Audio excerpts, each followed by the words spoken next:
안녕하세요. 슬기로운 스테이블 코인 생활입니다. 안녕하세요. 오늘은 저희 청취자분께서 남겨주신 댓글로 바로 시작해볼까 하는데요.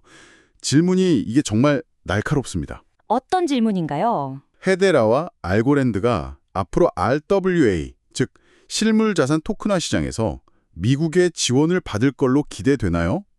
그리고 이 두 체인이 살아남아서 전체 금융망의 지분을 얼마나 차지할 수 있을지 궁금합니다. 와, 정말 핵심적인 질문이네요. 그렇죠. 지금 시장의 가장 뜨거운 부분을 제대로 짚어주셨어요. 네, 많은 분들이 궁금해하시는 포인트죠. 뭐랄까, 과연 미국 정부가 특정 코인을 콕 집어서 밀어줄 것인가 하는 그런 기대감이요. 그러니까요. 근데 결론부터 딱 말씀드리면 지금 상황은 미국이 특정 선수를 지목해서 자, 너 금메달 이렇게 걸어주는 올림픽 경기는 아닌 것 같아요. 그렇죠. 오히려 토큰화 금융이라는 아주 거대한 경기장 자체를 새로 짓고 있는 느낌이랄까요? 자, 이제 여기서 마음껏 뛰어놀아봐 하고 판을 깔아주는 거죠. 아주 정확한 비유입니다. 정부가 전기차 산업을 키우겠다고 할 때 특정 자동차 회사 하나만 지원하는 게 아니잖아요. 맞아요. 전기차 보조금도 주고 여기저기 충전소도 깔고 관련 법규를 정비해서 산업 생태계 전체가 커질 수 있는 토양을 만들어주는 거죠. 지금 미국의 RWA 정책 방향이 딱 그렇습니다. 토크나라는 새로운 고속도로를 깔고 있는 거예요. 아하, 고속도로를 깐다. 그럼 그 위를 어떤 차가 달리게 될지는 아직 모른다는 거군요. 그럼 저희 같은 투자자 입장에서 어떤 차가 좋은 차인지, 그러니까 어떤 블록체인이 진짜 금융망 지분을 가져갈지 어떻게 할 수 있을까요? 그게 핵심 질문이죠. 그들은 얼마나 빠른가를 먼저 묻지 않아요. 아, 그래요? 누가 이미 쓰고 있는가? 이걸 먼저 묻죠. 즉, 다른 신뢰할 만한 기관들이 이미 이 기술을 쓰고 있는가? 이게 첫 번째 필터입니다. 소위 말하는 기관 레퍼런스죠. 아, 약간 인싸들만 아는 맛집 같은 거네요. 다른 유력 기관들이 쓰고 있어야 여긴 믿을만 하구나 하고 들어간다는 거죠. 알겠습니다. 그럼 레퍼런스가 확인되면 그 다음은요? 두 번째로 중요한 게 그래서 문제가 생기면 해결이 가능한가? 그리고 내 돈을 확실하게 다시 뺄 수 있는가? 이겁니다. 상원이군요. 네. 아무리 기술이 좋아도 토큰을 실제 달러로 다시 바꿀 수 없다면 아무 소용이 없죠. 토큰의 발행만큼이나 상환과 정산 구조가 안정적으로 작동하는지가 관건이고요. 마지막으로 이 모든 게 그냥 말로만 끝나는 게 아니라 실제 온체인 데이터로 증명되는지를 봐야 합니다. 와, 정리가 딱 되네요. 그러니까 첫째, 믿을 만한 기관들이 쓰는지 레퍼런스를 보고, 둘째, 돈을 넣고 빼는 상환정산 구조가 안정적인지 보고, 마지막으로 이 모든 게 온체인 데이터로 성장하는지 확인해야 한다. 좋습니다. 그럼 이 프레임으로 오늘 질문 주신 헤데라와 알고랜드를 한번 제대로 파헤쳐보죠. 네, 좋습니다. 먼저 지금 미국이 왜 특정 체인이 아니라 토큰화라는 판 자체에 집중하는지부터 짚어봐야 할 것 같아요. 최근 시장의 흐름을 보면 증권, 펀드 같은 전통 자산을 블록체인에 올려서 24시간 돌리자는 거대한 움직임이 느껴지거든요. 이건 단순히 거래 시간을 늘리는 차원의 문제가 아닙니다. 금융 시스템의 아주 근본적인 비효율, 바로 느리다는 문제를 해결하려는 시도죠. 속도. 네. 지금도 국가 간에 돈을 보내거나 증권을 거래하고 나면 실제로 내 계좌에 들어오기까지 며칠씩 걸리잖아요. 중간에 거쳐야 할 기관도 너무 많고 각자 문 닫는 시간도 다르고요. 맞아요. 주말이라도 끼면 속 터지죠. 그렇죠. 블록체인은 이 중간 과정을 거의 없애버리고 실시간으로 자산의 소유권을 이전하고 정산할 수 있는 잠재력을 가졌어요. 미국의 금융기관들이 바로 이 속도와 효율성이라는 가치에 눈을 뜬 겁니다. 이걸 담보 이동성이라고도 하는데요. 담보 이동성이요? 네, 쉽게 말해 꽉 막힌 퇴근길 시내도로에 갇혀있던 내 돈에 순간이동 능력을 달아주는 것과 비슷해요. 돈의 순간이동 능력을 달아준다. 비유가 확 와닿네요. 이런 움직임이 그냥 상상이 아니라는 구체적인 증거들도 나오고 있죠. 물론입니다. 올해 1월에 미국 증권거래위원회 SEC가 토크나 증권에 대해 공식적으로 입을 열었잖아요. 이게 엄청난 신호 아닌가요? 엄청난 신호 맞습니다. 그동안 기관들은 이거 해도 되나 하면서 회색지대에서 눈치만 보고 있었거든요. 맞아요. 그런데 감독기관이 직접 나서서 자, 이제 이 문제에 대해 규칙을 만들어보자 하고 공론회장으로 끌고 나온 겁니다. 해도 되나의 단계에서 어떻게 잘할까의 단계로 넘어가는 결정적인 분기점이죠. 그리고 그 어떻게 단계로 넘어가니까 바로 돈이 움직이기 시작하더라고요. 토큰화된 미국 국채나 MMF 시장이 벌써 100억 달러로 훌쩍 넘었잖아요. 네, 숫자가 증명하고 있죠. 이건 더 이상 소수의 실험이 아니라 의미 있는 시장이 만들어지고 있다는 증거죠. 여기서 정말 중요한 포인트는 이 시장의 승자는 코인 시총 순위로 결정되지 않을 거라는 점입니다. 오히려 시가총액은 좀 낮더라도 기관들이 담보를 옮기고 대금을 정산하는 레일로서 안정적으로 반복적으로 사용하는 체인이 진짜 승자가 될 가능성이 높아요. 아, 화려함보다는 신뢰성과 안정성이군요. 그렇습니다. 그게 훨씬 중요한 평가 기준이 되는 시장입니다. 좋습니다. 그럼 그 신뢰성과 안정성을 바탕으로 헤데라부터 한번 분석해보죠. 헤데라의 강점은 한마디로 기관들이 싫어하는 모든 것을 미리 재고한 체인이라고 할 수 있을 것 같아요. 정확합니다. 기관들이 뭘 싫어할까요? 바로 예측 불가능성입니다. 예측 불가능성이요? 네, 예를 들어 이더리움은 네트워크가 조금만 붐벼도 거래 수수료, 가스비가 하늘 높은 줄 모르고 치솟잖아요.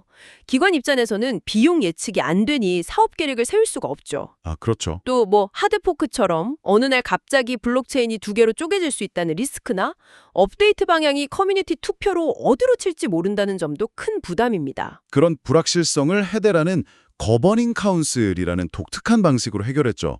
구글, IBM, 보잉, LG전자 같은 전 세계적인 기업들이 운영위원회를 만들어서 네트워크의 방향성을 딱 결정하잖아요. 맞습니다. 어떤 분들은 이게 너무 중앙화된 거 아니냐고 하지만 기관 입장에서는 오히려 책임자가 확실한 파트너라는 안정감을 주는 거고요. 바로 그 안정감을 무기로 실제 성공 사례를 만들어내고 있더라고요. 네, 대표적인 게 글로벌 금융기관인 로이즈, 아베딘 그리고 디지털 자산거래소 아착스가 함께한 파일럿인데요.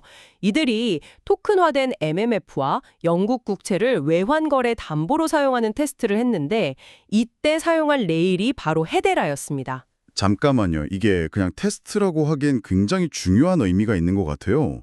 RWA의 진짜 큰 시장은 개인들한테 토큰화된 건물을 파는 것보다 기관들끼리 담보를 효율적으로 주고받는 시장에서 먼저 열릴 거라고들 하잖아요. 맞습니다. 바로 그 본 게임을 헤데라가 정조준하고 있는 겁니다. 그리고 더 놀라운 사실이 있죠. 뭔가요? 이 테스트를 주도한 아착스가 세계 최대 자산 운용사인 블랙록의 미국 국채 MMF를 토큰화하는 과정에서 헤데라를 사용했다고 공식적으로 밝혔습니다. 와, 블랙록이요? 지금 세계 최대 자산운용사인 블랙록의 펀드가 헤데라라는 레일을 타고 움직였다는 말씀이시죠? 네, 맞습니다. 이거 엄청난 뉴스 같은데 왜 시장에서 이 정도로 크게 화제가 안 된 거죠? 아무래도 파일럿 단계였고 아직 대중적인 거래 시장으로 나온 게 아니기 때문이죠. 하지만 금융업계 내부에서는 이게 얼마나 큰 의미인지 다들 알고 있습니다.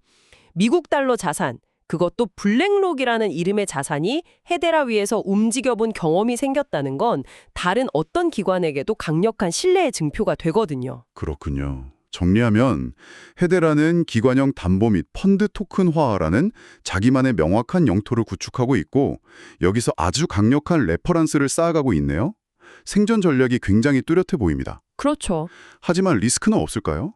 아무리 발행을 잘해도 결국 거래가 활발하게 일어나야 의미가 있는 거 아닐까요? 활발하게 거래되는 유통시장이 붙어져야 하는데 현재 토큰화 자산의 유통과 유동성은 대부분 이더리움과 그 생태계에 집중되어 있습니다. 헤데라를 안전한 제조 공장에, 이더리움을 사람의 북적이는 백화점에 비유할 수 있어요. 공장에서 물건을 아무리 잘 만들어도 백화점에 입점하지 못하면 판매가 늘기 어렵죠.